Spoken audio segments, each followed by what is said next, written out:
Welcome, Vegas vets, Vegas newbies, and everyone in between. This is Josh with Big Slick Vegas, and for today's video, we're going to do something new. We're going to have start part one of a series called the Vegas Resorts Throwdown, and this is where I take two resorts in Las Vegas and compare them side by side and decide which one is better between the two. And who decides? That will be you, the viewers. So we're going to compare the locations, the properties themselves, the rooms, the dining options, entertainment options, as well as the pools.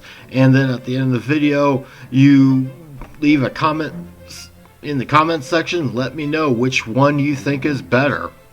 So we are going to start off with, and before we get started, if you are new to the channel, please go ahead and hit the subscribe button and give me a thumbs up if you like this video. So, starting off, we are going to look at New York Hotel and Casino versus Paris, Las Vegas. Now, New York is operated by MGM Resorts. They opened in January 3rd of 1997. And they have over 2,000 guest rooms available there at New York. They are located on the south end of the strip and have, of course, a New York, as you can imagine, a New York City style theme to it. They also are within walking distance of New York. They are close to the Excalibur, and from the Excalibur you can have quick access to the Luxor and Mandalay Bay. You can also have quick, you're also right across the street from MGM Grand, which has the Vegas monorail, where you can also access other properties on the strip. It's catty-corner to the Tropicana, and it's also pretty close to the airport as well. On the other side of New York, you do have the T-Mobile Arena, which is home to many concerts and the official home of the Vegas Golden Knights NHL hockey team. You're also next door to Park MGM, and from Park MGM you can take the free tram that will take you to the Crystal Shops, along with the Bellagio as well. Now, Paris, Las Vegas, that is operated by Caesars Entertainment, and it opened in September 1st of 1999, just a few years after New York, and it has over 2,900 rooms and suites. Paris, of course, has the Parisian theme to it, just like New York has the New York City theme, and it is located center strip. And it is close to, it's actually connected to Bally's, which is soon to become the Horseshoe, and which also has the Vegas monorail stop there as well. That is also close to, on the other side, Planet Hollywood and the Miracle Mile shops is across the street from the Bellagio, where you can also get some good views of the Bellagio fountains. It is also close, within walking distance of the Cosmopolitan, Caesar's Palace, the Cromwell, Flamingo, among others as well. Now, getting to the rooms and suites at both properties. Let's see here. At New York, you have the Park Avenue room, which has one king or two queens. There's also the Park Premier room. The Park Avenue room is a little bit on the smaller side, about 350 square feet, and the Park Premier, which is typically on average about $10 or $20 more a night, is 450 square feet. So it's a much larger version of the Park Avenue room. Both rooms have kind of like a tower and tub combo with them, which is fairly standard in a lot of rooms. Neither room has your basic amenities: in-room safe and flat screen televisions. These rooms are right now in the process of being remodeled, so they're going to be a lot nicer here within the coming months. Now, neither one of them come with an in-room fridge, but you can request one for an extra daily fee if you wish. Now, the Burgundy room at Paris is about 390 square foot room.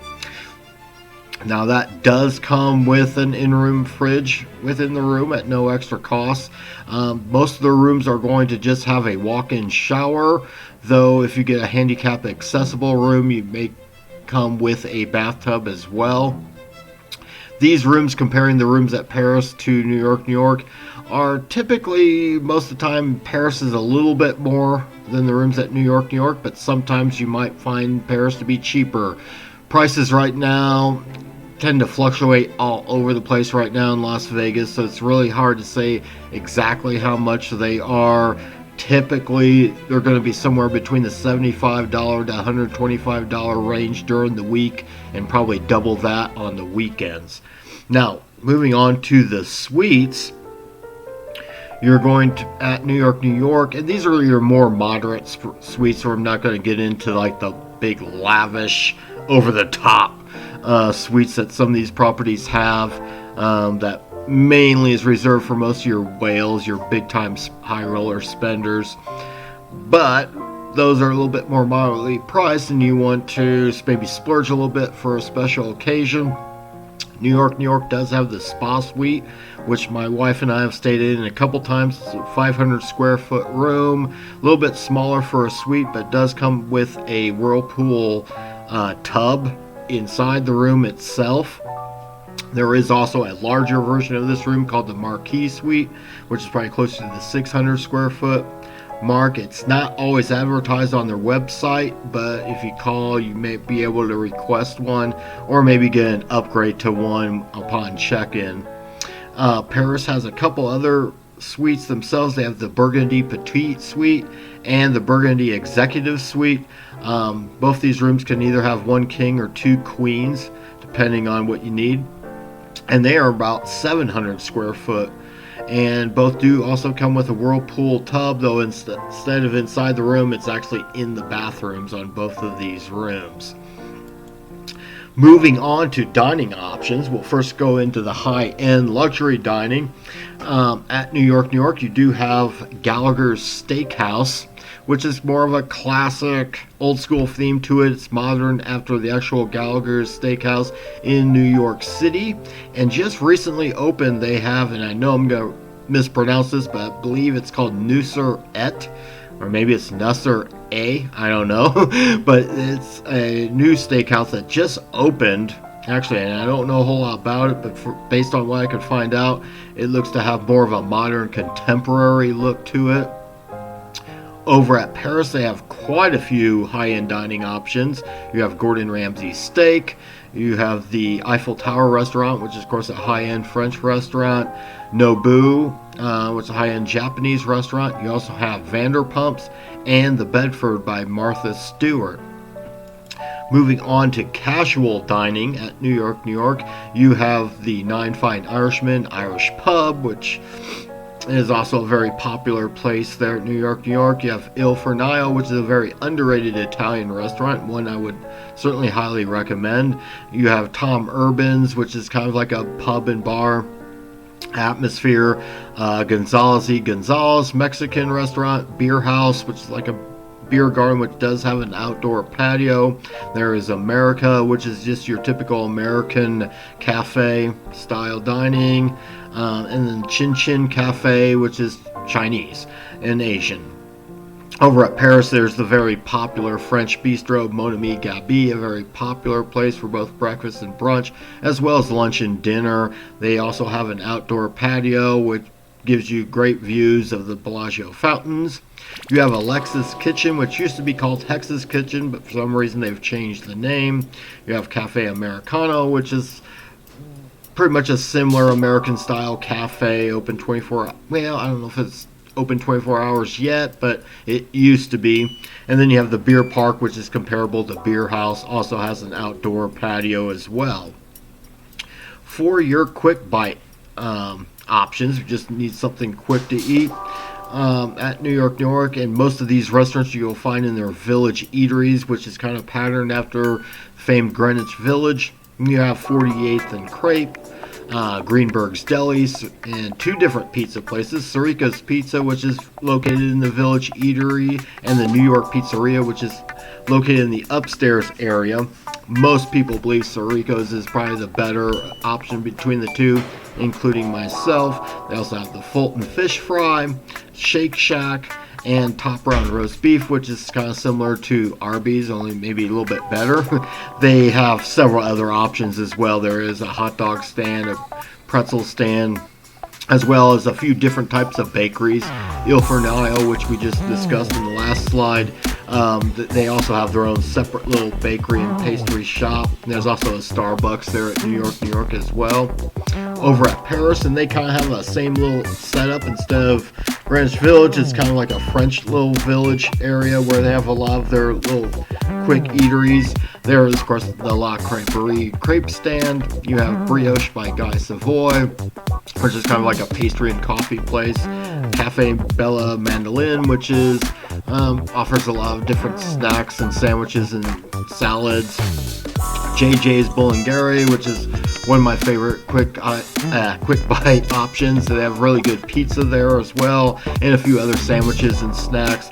And Bobby Flay's Burger, another celebrity chef, has got his own little burger place right there at Paris.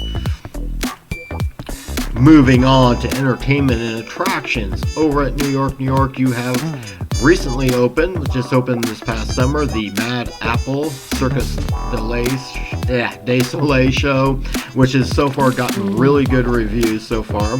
Terry Fator, who does like a comedy ventriloquist act.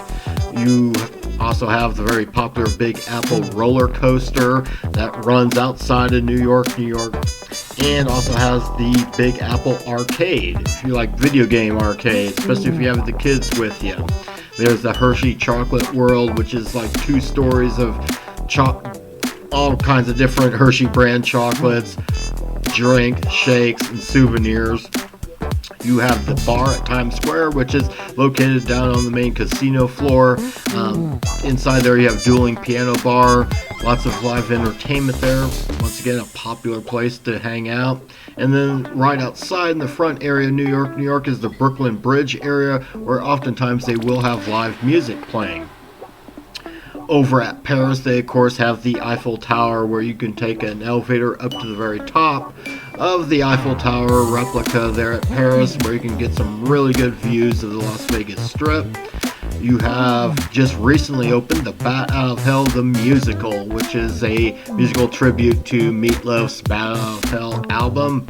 You have, of course, the Chateau nightclub, so if you like these really expensive nightclub atmosphere, they do have that there at Paris. And of course there's Napoleon's Lounge, which is also a dueling piano bar. And as we get to the casinos, New York has a very fun casino vibe there, very popular. It is like a 51,000 square foot casino with various amounts of slot machines, video poker, table games. They also do have a sports book, but it's a little bit on the smaller side compared to the rest of Vegas Strip sports books. Paris's casino is much larger. It's at about 95,000 square foot. They also have a sports book as well, which tends to be more average size compared to that at New York. And finally, to the pools. Both Paris and New York have basically one single pool, though the one at Paris is a little bit larger. In fact, it's probably quite a bit larger. But both properties do have day beds and cabanas that you can rent. The ones at New York tend to be a little bit cheaper, but like I say, I think Paris has a much bigger and nicer pool area. So that is going to bring us to an end to this video. So let me know in the comment section below, who do you think won this throwdown between Paris and New York? I will do the polling here on this channel as well on my Facebook page as well, and within the next week we'll get the results. And so please give me a thumbs up and a like and subscribe, and we will see you next time.